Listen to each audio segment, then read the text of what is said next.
बाब 12। ए भाइयों, मैं नहीं चाहता कि तुम रूहानी नियामतों के बारे में बेखबर रहो।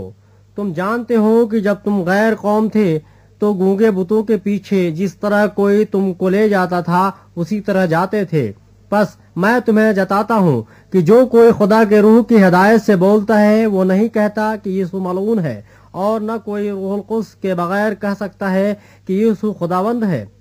नेमतें तो तरह तरह की हैं मगर रूह एक ही है, और खिदमतें भी तरह तरह की हैं मगर खुदावंद एक ही है, और तासीरें भी तरह तरह की हैं मगर खुदा एक ही है जो सब में हर तरह का असर पैदा करता है। लेकिन हर शख्स में रूह का ज़हूर फायदा पहुंचाने के लिए होता है, क्योंकि एक को रूह के वसीले से हिकमत का कलाम इनायत होता है और दूसरे को उसी रूह की मर्जी के मुआफिक इल्मियत का कलाम।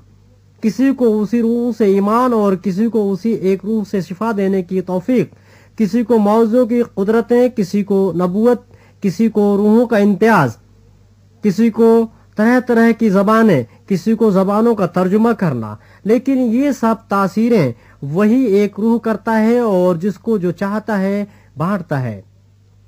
क्योंकि जिस तरह बदन एक है और उसके अज़ा बहुत से हैं और बदन के सब अज़ा गो बहुत से हैं मगर बाहम मिलकर एक ही बदन है, उसी तरह मसीह भी है।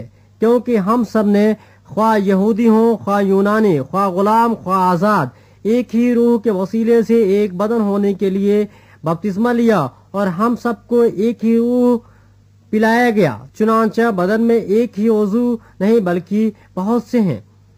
अगर पाँव कहे चूंकि मैं हाथ नहीं इसलिए बदन का नहीं, तो वो इस सबब से बदन से खारिज तो नहीं।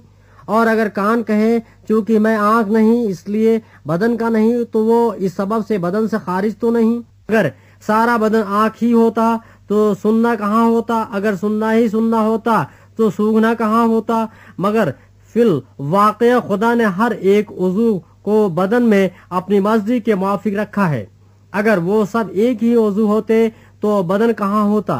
मगर अब अज़ा तो बहुत से हैं लेकिन बदन एक ही है। बस आँख हाथ से नहीं कह सकती कि मैं तेरी मोहताज नहीं, और न सर पाँव से कह सकता है कि मैं तुम्हारा मोहताज नहीं, बल्कि बदन के वो अज़ा जो औरों से कमज़ोर मालूम होते हैं बहुत ही ज़रूरी है।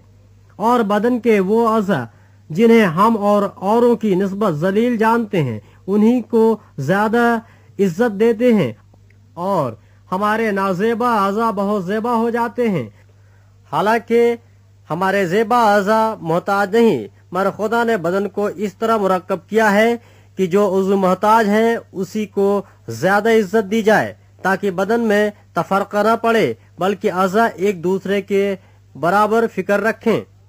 बस अगर एक उज़्व दुख पाता है तो सब अज़ा उसके साथ दुख पाते हैं, और अगर एक उज़्व इज्जत पाता है तो सब अज़ा उसके साथ खुश होते हैं। इसी तरह तुम मिलकर मसीह का बदन हो और फर्दन फर्दन अज़ा हो। और खुदा ने कलीसिया में अलग अलग शख्स मुकर्रर किए, पहले रसूल, दूसरे नबी, तीसरे उस्ताद, फिर मौजे दिखाने वाले, फिर शिफा देने वाले, मददगार, मुंतजिम, तरह तरह की ज़बानें बोलने वाले। क्या सब रसूल हैं?